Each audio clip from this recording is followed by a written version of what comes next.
En une seule nuit, la rivière Sahel s'est tue, comme si l'on avait brutalement coupé le souffle du pays. En quelques heures, les contrats, les canaux et les chiffres qui encadraient l'eau depuis des décennies ont vacillé, transformant un simple décret en séisme géopolitique pour le Burkina Faso. Face à ce basculement, que signifie pour vous, pour nous, le choix d'un dirigeant comme Ibrahim Traoré qui ferme une rivière pour que son peuple décide enfin de son propre destin ? Ce soir-là, le Sahel n'a pas seulement manqué d'eau, il a cessé de subir l'histoire. Lorsque la rivière Sahel a été fermée, une promesse implicite a émergé, celle de transformer une crise apparente en reconquête durable de souveraineté. Dans cette décision, un bénéfice central et mesurable apparaît. Rendre aux Burkinabés le contrôle réel de leurs ressources vitales. Mais cette promesse s'accompagne d'un prix élevé. Chaque choix technique, politique ou géopolitique peut soit renforcer cette indépendance naissante, soit précipiter le pays dans un isolement plus profond. L'enjeu dépasse la gestion de l'eau, il touche à la capacité d'un État africain à définir ses priorités sans validation extérieure, à absorber les répercussions économiques et à maintenir la cohésion sociale face aux sanctions et à la pression internationale. Et si, dans ce moment fragile, la véritable question était moins de savoir si Ibrahim Traoré a eu raison de fermer la rivière que de comprendre jusqu'où un pays peut aller pour reprendre ce qui lui appartient. Un détail passé inaperçu pourrait tout changer. La première révélation frappe immédiatement. 70% de l'eau exploitée par les entreprises étrangères provenait directement de la rivière Sahel, un chiffre resté invisible pour la majorité des Burkinabés. La seconde est tout aussi déroutante. 1,2 milliard de dollars ont été perdus en 3 décennies à cause de la gestion hydraulique externalisée. Ces deux données, mises bout à bout, suffisent à expliquer pourquoi Ibrahim Traoré a décidé d'interrompre un système qui paraissait immuable. Derrière ces chiffres se cache une histoire plus longue, faite de traités coloniaux oubliés, de clauses opaques et d'accords secrets retrouvés dans des archives poussiéreuses. Depuis 1947, une entreprise européenne contrôlait les débits, les données climatiques et même les logiciels qui régulaient l'eau du Sahel, tandis que les Burkinabés ne pouvaient ni lire ni renégocier le contrat initial. Pendant des décennies, la rivière Sahel n'était pas seulement une ressource, c'était une infrastructure géopolitique tenue à distance de ceux qui en dépendaient le plus dur, le scope populo. Lorsque l'audit ordonné par Traoré a révélé que 80% des données hydrologiques étaient captées et modifiées depuis Genève, le choc a été immédiat au sein du gouvernement. Les ingénieurs du pays ont compris que le problème ne résidait pas uniquement dans la propriété des barrages ou des stations de pompage, mais dans la dépendance totale aux systèmes étrangers capables d'ajuster le fleuve selon les besoins des multinationales. Le soir où le président a déchiré le traité colonial, ce geste n'a pas seulement marqué la rupture d'un accord. Il a ouvert une bataille pour la légitimité, la dignité et la capacité d'un peuple à décider de son avenir. Ainsi se dessine le véritable décor de la crise. Un pays découvrant l'étendue de sa dépossession, une administration cherchant à reprendre la maîtrise des flux et un chef d'État convaincu que restaurer la souveraineté impose d'assumer un choc initial. À ce moment précis, le Burkina Faso n'a pas changé de direction, il a changé de logique. Dans les premiers jours suivant la fermeture de la rivière Sahel, une scène discrète mais décisive s'est jouée dans les couloirs du palais présidentiel. Ibrahim Traoré, entouré de quelques ingénieurs et archivistes, passait au crible les documents exhumés, contrats oubliés, clauses écrites dans une langue étrangère, accords secrets des années 1980. C'est dans cette atmosphère tendue que s'est formé le noyau stratégique chargé de reprendre le contrôle du réseau hydraulique. Ce groupe improvisé allait devenir la première ligne d'un combat silencieux. Un micro-case illustre l'ampleur du changement. À Ouagadougou, des techniciens locaux ont reconnecté plusieurs stations de pompage en quelques jours, là où les opérateurs étrangers affirmaient que l'opération nécessiterait des semaines. Sans aide extérieure, ils ont réactivé des systèmes abandonnés, utilisant des pièces recyclées et des schémas techniques retrouvés dans les archives. Ce succès précoce a servi de preuve. La dépendance n'était pas une fatalité, seulement une habitude imposée. Un second micro-case s'est déroulé dans un village du Sahel. Des volontaires, pêcheurs et agriculteurs ont passé des nuits entières à creuser un canal d'irrigation temporaire pour compenser la baisse de débit. Leur travail rudimentaire mais efficace a montré que la mobilisation collective pouvait pallier l'absence de soutien international et maintenir l'activité agricole dans une période critique. À travers ces premiers gestes, une conviction s'est imposée. La fermeture du fleuve n'avait pas seulement provoqué une crise, elle avait révélé une capacité d'initiative longtemps étouffée. Le vrai changement commence toujours sur le terrain. Tout démarre le 10 octobre 2025. Ibrahim Traoré signe l'ordre. La rivière Sahel est fermée. Les débits se figent. Les multinationales paniquent. Les premières heures sont chaotiques. Les stations étrangères cessent leur transmission. Les satellites européens affichent une anomalie rouge. À Ouagadougou, les ministres se réunissent en urgence. Les équipes techniques débranchent les systèmes contrôlés depuis l'étranger. Puis vient la rupture officielle. Les contrats hydrauliques sont suspendus. Les entreprises européennes dénoncent un sabotage. Washington exige une clarification immédiate. Le FMI gèle un prêt de 400 millions de dollars. Sur le terrain, pourtant, un mouvement inverse commence. Des ingénieurs locaux prennent le relais. Ils réactivent des stations. Ils déplacent des turbines, ils improvisent des protocoles. En 6 semaines, 70% du réseau d'irrigation est restauré sans aide extérieure. Dans les villages, l'événement prend une autre forme. Les habitants creusent, ils réparent, ils transportent, ils inventent des solutions à main nue. La crise devient une mobilisation. Mais la pression extérieure s'intensifie. Les capitales occidentales publient des avertissements. Les journaux parlent d'effondrement imminent. Les investisseurs se retirent. Les analystes évoquent un risque sahélien. Pendant ce temps, le gouvernement restructure. Les ministères réécrivent leurs plans. Une cellule d'urgence est créée. Les données hydrologiques sont rapatriées. Les techniciens prennent le contrôle des débits. La dépendance logicielle commence à reculer. Le choc économique est réel. Les entreprises étrangères quittent le pays. Certains secteurs ralentissent. Le commerce se contracte. Les sanctions menacent. Mais une dynamique inattendue émerge. Des startups locales conçoivent des outils open source. Des coopératives financent des micro-projets hydrauliques. Les jeunes volontaires restaurent des pompes abandonnées. La société civile s'organise. La dignité devient moteur. Puis un tournant survient. Les audits révèlent la perte de 1,2 milliard de dollars en 30 ans. Le contrôle étranger sur 80% des données choque l'opinion. Pour la première fois, la population mesure l'ampleur de la dépossession. Le silence de Traoré renforce l'impact. Ses actes parlent à sa place. La crise se transforme alors en récit. Un récit de reprise, un récit de souveraineté, un récit d'effort collectif. Un récit qui dépasse les frontières. En quelques semaines, le Burkina Faso n'est plus spectateur. Il devient acteur, puis déclencheur, puis symbole. Et l'histoire continue. Le basculement hydraulique du Burkina Faso ne repose pas seulement sur un geste politique, mais sur une série de constats chiffrés qui éclairent la profondeur de la décision prise par Ibrahim Traoré. Le premier chiffre clé provient de l'audit national. 70% de l'eau utilisée par les entreprises étrangères provenait directement de la rivière Sahel. Cette proportion révèle à quel point la ressource centrale du pays alimentait prioritairement des infrastructures qui ne servaient pas la population locale, mais les intérêts privés. Pour les équipes techniques, ce pourcentage n'était pas simplement un diagnostic. Il représentait une démonstration de dépendance structurelle. Ce volume illustre une captation massive qui privait les utilisateurs nationaux d'un accès équitable. Le second chiffre a choqué même les conseillers les plus aguerris. 1,2 milliard de dollars perdus en 30 ans à cause de la gestion externalisée de l'eau. Ce montant, retrouvé dans les archives et consolidé par l'audit, correspond aux paiements excessifs, aux contrats déséquilibrés et aux infrastructures financées par l'État, mais profitant à des opérateurs étrangers.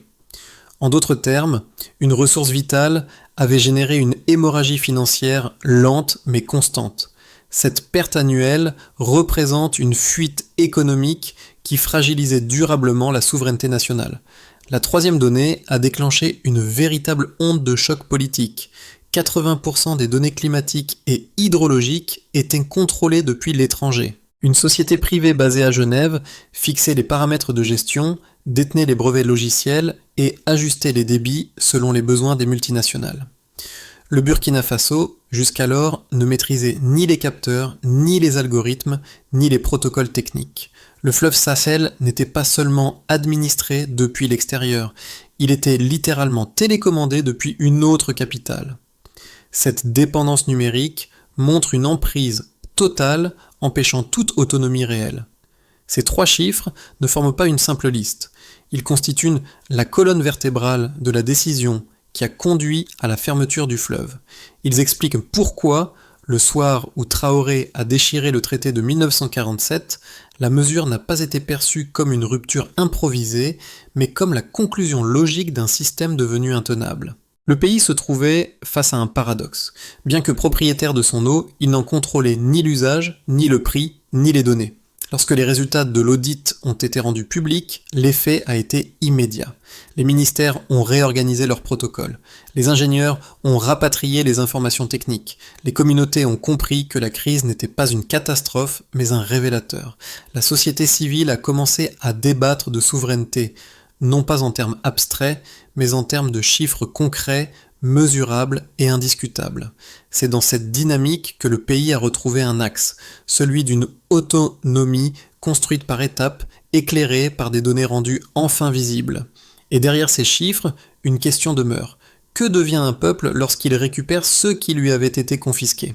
Depuis la fermeture de la rivière Sahel, 2 visions irréconciliables s'affrontent, chacune portée par des arguments solides et des inquiétudes légitimes. Le premier camp voit dans la décision d'Ibrahim Traoré un acte de souveraineté incontournable. Selon eux, après des décennies de contrôle externe, il était indispensable de reprendre la main sur l'eau, l'énergie et les données hydrologiques. Les économies réalisées dès le premier mois, près de 300 millions de dollars selon les documents internes publiés, leur servent de preuve.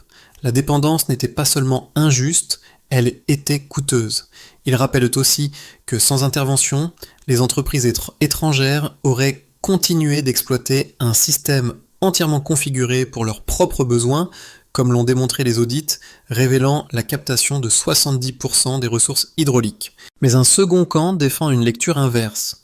Pour eux, la décision était trop brutale, trop risquée, trop isolée.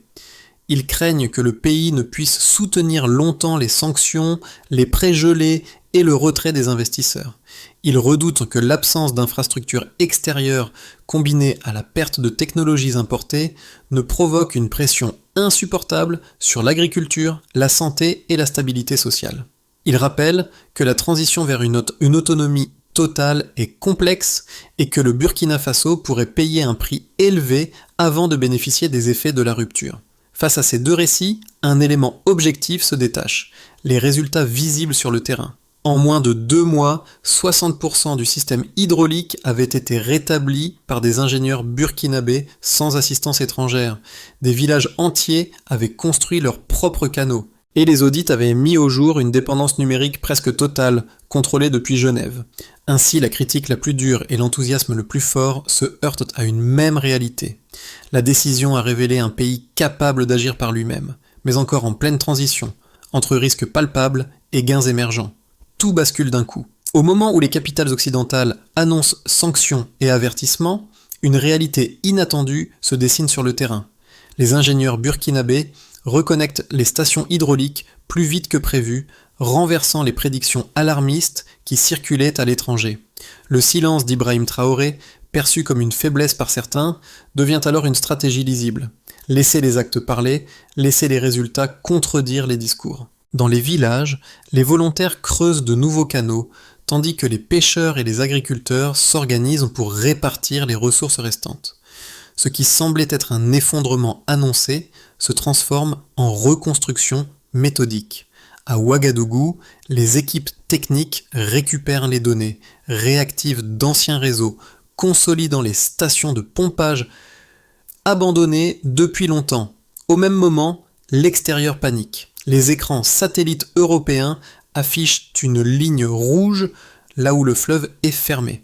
Les médias parlent d'instabilité régionale, de crise imminente, de rupture énergétique. Mais au Burkina Faso, Les habitants voient autre chose, la possibilité réelle de se libérer d'un système qui ne leur appartenait plus. Le midpoint surgit alors clairement. La crise n'est plus uniquement une fermeture de rivière, c'est une inversion du rapport de force. Lorsque la poussière est retombée autour de la fermeture de la rivière Sahel, les effets réels ont commencé à se dessiner, couche après couche. La décision d'Ibrahim Traoré, perçue d'abord comme un choc politique, s'est transformée en une onde qui a traversé l'ensemble du pays et au-delà. Pour comprendre cette transformation, il faut regarder comme en 4 sphères. L'État, le secteur privé, les communautés rurales et l'environnement régional ont été touchés en profondeur. Au sein du gouvernement, la fermeture du fleuve a d'abord provoqué un chaos administratif. Les ministères ont dû réécrire leurs plans hydrauliques et énergétiques, créer des cellules d'urgence et former des équipes capables de travailler sans dépendre des systèmes étrangers. Mais en moins de 3 mois, un résultat surprenant apparaît. L'autonomie en approvisionnement d'eau bondit de 42%, principalement grâce à la réactivation de vieux réseaux oubliés. Les techniciens locaux reprennent le contrôle, les données hydrologiques sont rapatriées et le cabinet présidentiel transforme la crise en un laboratoire national de souveraineté. Pour le secteur privé, le choc est brutal. Les entreprises étrangères suspendent leurs opérations faute d'accès aux infrastructures. Mais ce vide crée un espace inattendu. Les entrepreneurs locaux entrent en scène. Des startups conçoivent des outils open source de gestion de l'eau, financés par des coopératives régionales. En seulement 6 semaines, un consortium d'ingénieurs parvient à restaurer 70% du réseau d'irrigation sans aucune assistance extérieure. L'innovation, longtemps étouffée, se déploie. Dans les villages du Sahel, les effets sont humains avant d'être économiques. Les communautés s'organisent pour partager et gérer l'eau. Des centaines de jeunes se portent volontaires pour réparer les pompes, creuser des canaux, restaurer des bassins. Là où régnait la peur du manque, la solidarité devient une nouvelle norme. Les habitants ne subissent plus la crise. Ils la transforment dans mouvement collectif. Pour eux, la décision de Traoré n'est plus un acte administratif, mais un appel à l'action. Au-delà du Burkina Faso, la décision provoque une onde géopolitique. Au Mali et au Niger, des mouvements citoyens exigent la révision des traités hydrauliques coloniaux. À Bruxelles et Washington, la panique apparaît dans les analyses. Un effet domino sahélien semble possible. La fermeture du fleuve devient un symbole continental. Un État africain, même modeste, peut défier un système international bien établi. Cette inversion du rapport de force redessine les lignes du débat sur la souveraineté. Tu bonhomme Tagdongnay, Modiot Trenerorin. La décision de fermer la rivière n'a pas seulement changé un système hydraulique, elle a changé la manière dont un peuple se perçoit. Et c'est là que commence la véritable transformation. Dans les mois qui suivent la fermeture de la rivière Sahel, le Burkina Faso entre dans une zone de fortes incertitudes. Les effets visibles, réactivation des réseaux anciens, mobilisation populaire, inquiétude internationale ne suffisent pas à prédire la trajectoire exacte du pays. 3 chemins se dessinent, chacun cohérent, voit les dynamiques déjà enclenchées. Dans ce scénario, le pays parvient à stabiliser son autonomie hydraulique sans pour autant échapper aux conséquences économiques. Les innovations locales se poursuivent, les ingénieurs consolident les stations récupérées et les communautés maintiennent leurs mécanismes de solidarité. Toutefois, les sanctions restent en place, les échanges commerciaux demeurent réduits et la croissance économique plafonne autour d'un niveau modeste. Cet équilibre fragile demande une vigilance constante. Chaque erreur politique peut créer une fracture. Le pays avance, mais avec précaution. Si les alliances régionales se renforcent, ce qui est déjà perceptible dans les réactions du Mali et du Niger, une transformation plus profonde pourrait émerger. Les 3 pays pourraient formaliser un cadre de coopération hydraulique, harmoniser leurs données et mutualiser leurs infrastructures. Cette dynamique créerait un précédent historique, la gestion des ressources stratégiques par une autorité africaine commune. L'innovation locale deviendrait un moteur économique. Dans cette trajectoire, l'élan de souveraineté initié par le Burkina Faso se convertirait en croissance et en stabilité renforcée. Ici, les sanctions s'intensifient, les flux commerciaux se contractent et la défiance des investisseurs s'amplifie. Privé de certaines technologies encore difficiles à remplacer, Le pays pourrait subir une baisse significative de production agricole, entraînant pénurie et tensions sociales. Les États voisins, soumis à la pression occidentale, prendraient leur distance, isolant le Burkina Faso dans un moment critique. Ce scénario n'efface pas l'élan citoyen observé, mais il mettrait à rude épreuve la cohésion nationale. Au milieu de ces trois routes, une seule certitude demeure. L'avenir dépendra de la capacité collective à transformer une réaction immédiate en stratégie longue. La souveraineté n'est durable que si elle s'accompagne d'une pensée lucide et d'un rythme maîtrisé. Lorsque les premières tensions se sont apaisées, les conséquences humaines de la fermeture de la rivière du Sahel ont commencé à apparaître dans la vie quotidienne. Pour une partie des habitants du Burkina Faso, l'acte posé par Ibrahim Traoré a représenté un tournant intime autant que politique. Les conversations dans les marchés, les écoles et les cafés témoignaient d'un changement profond.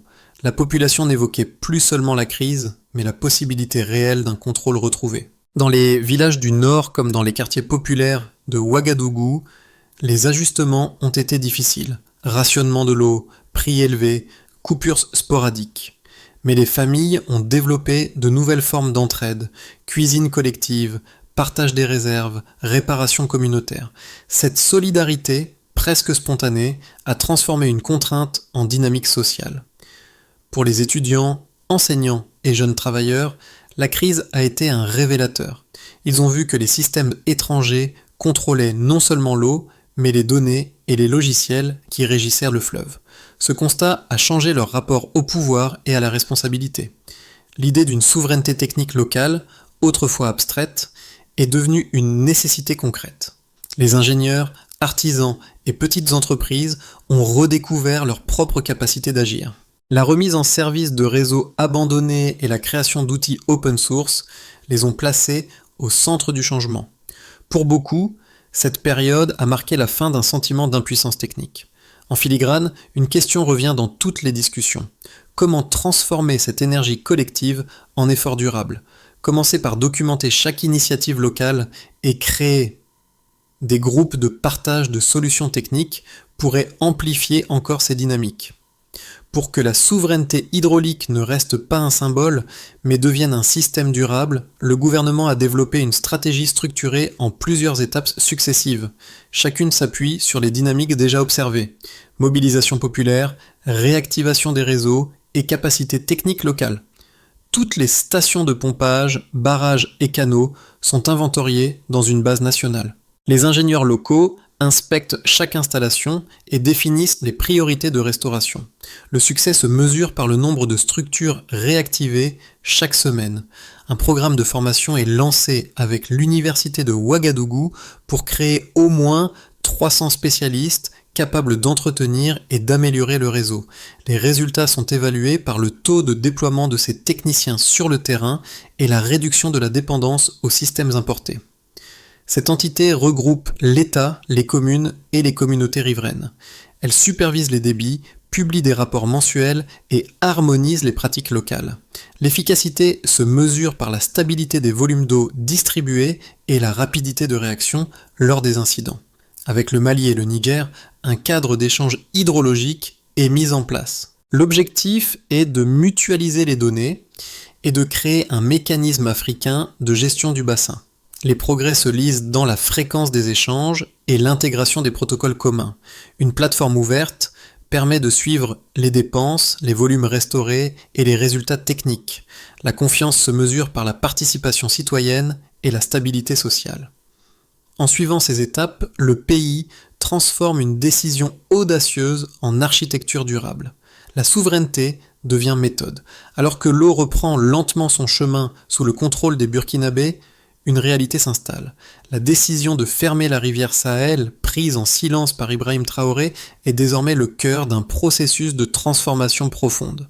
Les premières étapes ont été chaotiques, certes, mais chaque difficulté surmontée a permis au peuple du Burkina Faso de retrouver sa dignité. Dans les villages, le fleuve n'est plus seulement une source d'irrigation, il est devenu le symbole d'une indépendance retrouvée, portée par les mains de ceux qui ont creusé, réparé et reconstruit. Ce qui semblait être un choc politique mondial est devenu un geste quotidien de résistance.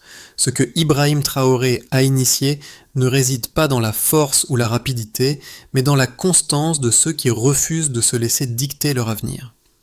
La souveraineté, une responsabilité partagée, se vit au quotidien. La décision d'Ibrahim Traoré de fermer la rivière Sassel n'est pas un simple fait historique, c'est un appel à la réflexion.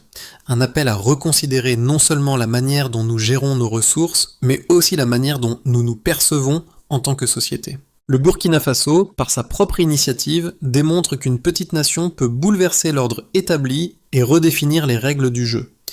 Mais au-delà des chiffres, des accords et des diplomaties internationales, c'est la question suivante qui se pose. Quelles actions individuelles pouvons-nous entreprendre dans notre quotidien pour être acteurs de notre avenir ?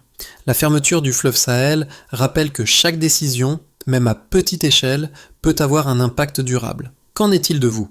Êtes-vous prêt à prendre part à ce changement ? Partagez vos réflexions et vos idées avec nous dans les commentaires et engageons ensemble la conversation. Quelle sera votre prochaine action pour un avenir plus autonome ?